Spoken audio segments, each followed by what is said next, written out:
আসসালামু আলাইকুম। ছোট্ট কুটি টিভি থেকে আপনাদেরকে জানাচ্ছি আন্তরিক শুভেচ্ছা ও স্বাগত। আমাদের দেশে দীর্ঘ 6 দিন ব্যাপী 2 পর্বের ইজতেমা শেষ হলো আজ। তো আমাদের আজকের শেষ দিনের ইজতেমা কীরকম হলো এই বিষয়ে আমাদের প্রতিবেদন জানাচ্ছে আমাদের কাছে সরাসরি ছোট্টকুটি টিভি থেকে আগত সাংবাদিক মোহাম্মদ সাকিব আল হাসান। আসসালামু আলাইকুম। আমরা জানি সকলে যে আমাদের পুরো বিশ্বের ওয়ার্ল্ডের মধ্যে আমাদের একটি দেশ বাংলাদেশ, যেখানে আমরা প্রতি বছর 2 পর্বে 6 দিন আমরা ইজতেমা পালন করি। তো প্রতি বছর নেয় এবছর আমাদের 2 পর্বে মিলে 6 দিন ইজতেমা আজ শেষ হলো। তো আমরা এই ইজতেমা আমাদের দিন কেমন কাটলো, কেমন হলো, আমরা কী শিখলাম, এই বিষয়ে আমরা একজন ইজতেমা সদস্যের সাথে আমরা সরাসরি যোগাযোগ করব। আমরা যাচ্ছি। আমরা এখন যাচ্ছি ওনার কাছে ছোট্ট করে টিভি পক্ষ থেকে। আসসালামু আলাইকুম ভাই। আপনার নাম? আপনার বাড়ি কোথায় ভাই? আমি কুমিল্লা থেকে এসেছি। আমরা এখন দেখতে পাচ্ছি আমার সামনে কুমিল্লা থেকে এক ভাই আগত। তিনি হয়তোবা 3য় পর্বে 3 দিন ইজতেমা পালন করেছে আমাদের সামনে, কি ঠিক না? জি ভাই।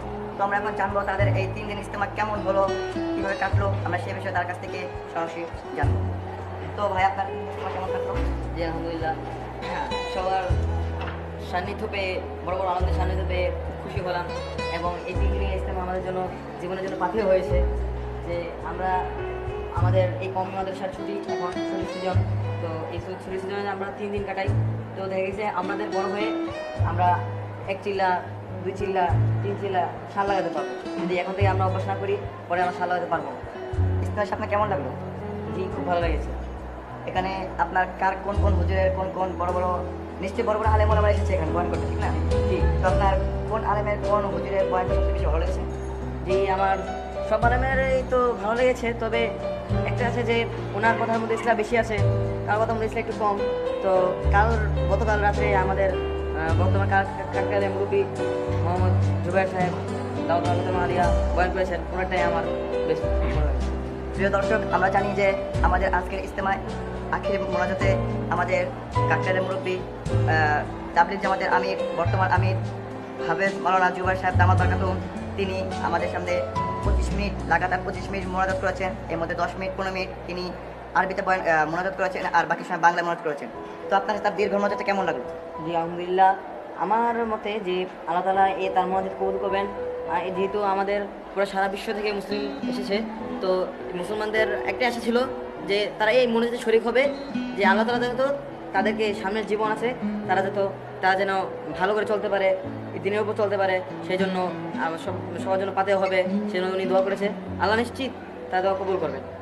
আপনার কি ইচ্ছা যে এই ইজতেমা চলুক আজীবন কিয়ামত পর্যন্ত?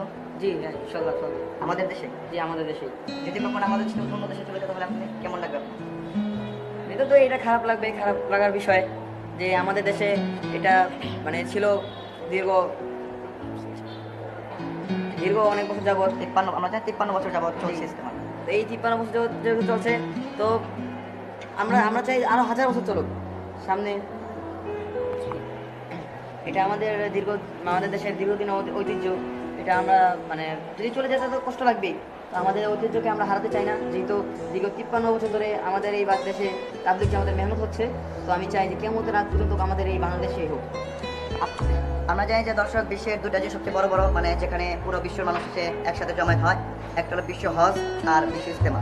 তো আল্লাহ পাক রব্বুল আলামিনের হাজার শুকর যে আল্লাহ পাক বিশ্ব হজটাকে আমাদের নবীজির দেশ সৌদি আরবেই এটাকে করেছেন, মানে রেখেছেন, আর বিশ্ব ইজতেমাকে আমাদের বাংলাদেশে যেটা ফেলেছেন, এটা আমাদের বড় সুখের বিষয়। আপনি কি বলেন? জি, এ বিষয়ে আপনার কি মতামত? আমাদের বাংলাদেশ পৃথিবীর মধ্যে বাংলাদেশ খুবই ন্যূনতম একটা ছোট দেশ। তো এটা আমাদের গর্বের বিষয় যে এই ছোট একটি দেশে এত আলেম সমাজ আছে। তো এই আলেমদের জন্য আমার আল্লাহ তাআলা এই বাংলাদেশকে টিকিয়ে রাখবেন। যদি এই দেশে ইজতেমা হয়, তো আল্লাহ তাআলা বাংলাদেশকে টিকিয়ে রাখবেন, এবং আমি চাই যে ভবিষ্যতে এই বাংলাদেশেই ইজতেমা হোক। তো দর্শক মন্ডলী, আমরা এইমাত্র আমাদের ভাই মাহমুদ করিমের কাছ থেকে জানতে পারলাম ইজতেমা বিষয়টি সম্পর্কে, তার কাছে কেমন লাগলো, ইজতেমা কেমন হলো, এই বিষয়ে আমরা জানতে পারলাম। তো আমরা কামনা করছি যে এই ইজতেমা চলুক আজীবন কিয়ামত পর্যন্ত।